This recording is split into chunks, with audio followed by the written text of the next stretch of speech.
చెప్పిన అబద్ధం. ఒక అందమైన గ్రామంలో చింటూ అనే కుర్రాడు ఉండేవాడు. అతను చాలా తెలివైనవాడు, కాని అతనికి ఒక అలవాటు ఉండేది. సరదా కోసం అప్పుడప్పుడు అబద్ధాలు చెప్పి ఎదుటివారిని ఆటపట్టించేవాడు.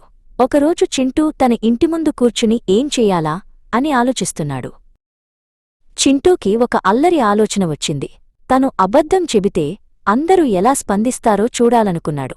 వెంటనే గట్టిగా కేకలు వేస్తూ, అమ్మో, తోటలోకి పెద్ద కోతి వచ్చింది, మన పండ్లన్నీ తినేస్తోంది, ఎవరైనా రండి అని అరిచాడు. లోపల పనిచేసుకుంటున్న చింటూ వాళ్లమ్మ ఆ కేకలు విని కంగారుపడింది.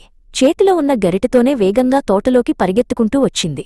చింటూ దగ్గరికి వచ్చి, ఎక్కడరా కోతి, ఎటు వెళ్ళింది అని ఆందోళనగా అడిగింది. అక్కడ ఏ కోతీ లేదని చూసిన చింటూ పగలబడి నవ్వడం మొదలుపెట్టాడు. అమ్మా, నేను నిన్ను ఆటపట్టించాను, అక్కడ ఏ కోతీ లేదు, ఏమీ లేదు అన్నాడు. అమ్మ ముఖం సీరియస్గా మారింది. అబద్ధం చెప్పడం మంచిది కాదు చింటూ, ఇది తప్పు అని చెప్పి వెళ్ళిపోయింది. మరుసటి రోజు చింటూ వీధిలో ఆడుకుంటున్నప్పుడు తన స్నేహితుడు రవి కనిపించాడు. చింటూ మళ్లీ అల్లరి చెయ్యాలనుకున్నాడు. రవి, నా గాలిపటం ఆ ఎత్తైన చెట్టు చిటారు కొమ్మన చిక్కుకుంది, నాకు అందడం లేదు, కొంచెం సాయం చేయవా అని అడిగాడు. రవి నిజమేనని నమ్మి వెంటనే ఇంటికి వెళ్లి ఒక నిచ్చెన పట్టుకుని వచ్చాడు. కష్టపడి చెట్టు దగ్గరకు వచ్చి చూస్తే అక్కడ గాలిపటం ఊసేలేదు.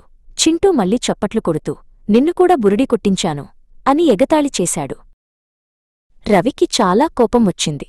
చింటూ, ఇది పద్ధతి కాదు, నువ్వు ఇలా అబద్ధాలు చెబితే నిన్ను ఎవరూ నమ్మరు అని బాధగా చెప్పి అక్కడి నుండి వెళ్ళిపోయాడు. చింటూ మాత్రం తనే అందరికంటే తెలివైనవాడినని గర్వంగా అనుకున్నాడు. ఆ సాయంత్రం చింటూ తన చిన్న కుక్కపిల్లతో కలిసి తోట వెనుక ఆడుకుంటున్నాడు. అకస్మాత్తుగా కుక్కపిల్ల పరిగెత్తుకుంటూ వెళ్లి దట్టమైన ముళ్ళ పొదల్లో చిక్కుకుపోయింది. పొదల్లో ఉన్న ముళ్ళు దానికి గుచ్చుకోవడంతో అది గట్టిగా ఏడవసాగింది. చింటూ ఆ పొదలను తొలగించడానికి ప్రయత్నించాడు, కాని అవి చాలా గట్టిగా ఉన్నాయి. భయంతో అతను గట్టిగా అరిచాడు, అమ్మా, రవి, త్వరగా రండి, నా కుక్కపిల్లకి దెబ్బ తగిలింది, సాయం చెయ్యండి అని ఏడుస్తూ కేకలు వేశాడు. కాని ఎవరూ రాలేదు. చింటూ మళ్లీ అబద్ధం చెబుతున్నాడని అందరూ అనుకున్నారు. చివరకు చింటూ తన తప్పు తెలుసుకున్నాడు. తనే స్వయంగా కష్టపడి తన కుక్కపిల్లను కాపాడాడు.